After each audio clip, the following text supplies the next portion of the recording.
My son told me the house I bought was too crowded for Thanksgiving. Then his wife said, "Your mom isn't really immediate family anymore. It's easier when my mom handles things." So I demanded my house back. My name is Lauren. I am 63 years old, a retired nurse, a widow, and the mother of one son. My husband died 12 years ago after a long illness. I spent his final years holding his hand, managing medications, sleeping in hospital chairs, and whispering prayers I wasn't sure anyone was listening to. After he passed, my son Peter became my whole world. I poured everything I had left into him, emotionally, financially, spiritually, because that is what a mother does when she has already lost the love of her life.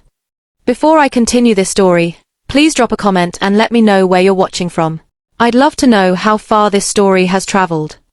When Peter got married to Julia, I wanted to make their lives easier. I sold my investments early, dipped into my retirement savings, and bought them a beautiful 4-bedroom house in a quiet suburban neighborhood.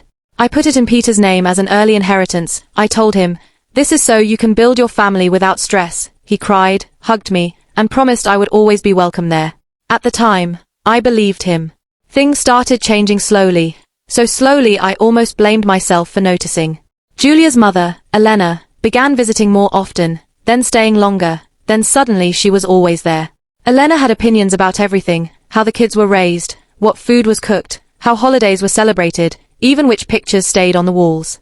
My photos quietly disappeared, replaced by framed portraits of Elena smiling between my grandchildren, like she was the center of their universe. The first time it really hurt was Thanksgiving. Peter called me a week before and awkwardly said, "Mom, this year Julia's mom is hosting something special. It might be crowded." Crowded? In the house I bought. I later found out Elena had told Julia it would be uncomfortable for me to be there because I wasn't immediate family anymore. That sentence broke something inside me. I sat alone that Thanksgiving, eating reheated soup, scrolling through photos of my grandchildren carving turkey with a woman who had replaced me. This wasn't a one-time thing. Christmas mornings happened without me, birthday parties were last minute, Sunday dinners stopped including my name. Every plan revolved around Elena's comfort, Elena's schedule, Elena's feelings. When I gently brought it up to Peter, he avoided my eyes, said things like, "You know how Julia's mom is," or "Let's not create drama." I realized my pain was being labeled as inconvenience. The final straw came when I overheard Julia tell someone on speakerphone, "Lauren isn't really immediate family anymore. It's easier when my mom handles things." I didn't cry that night. I didn't scream. I didn't beg.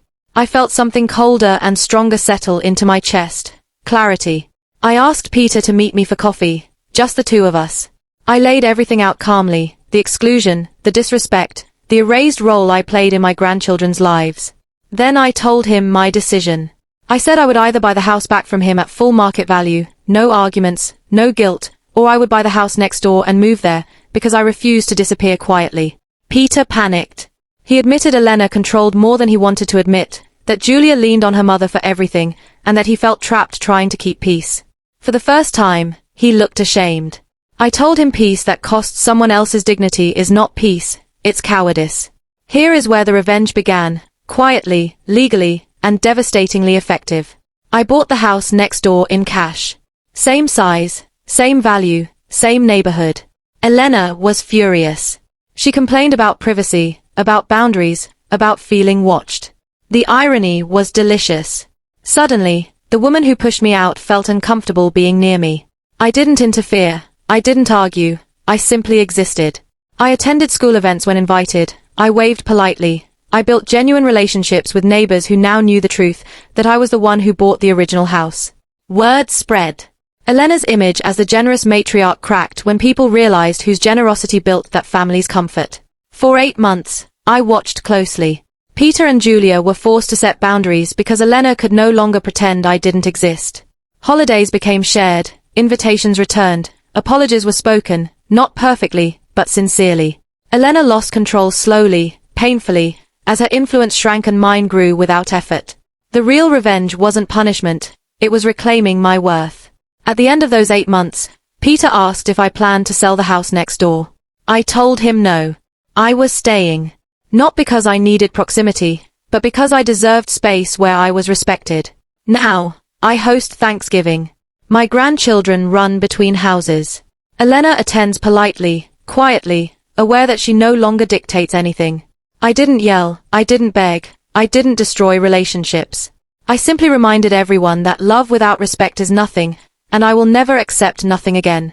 If you're listening to this and you feel erased, remember this: boundaries are not revenge, they are self-respect, and sometimes the strongest revenge is showing up unbreakable. Please like, share and subscribe for more stories. Thank you.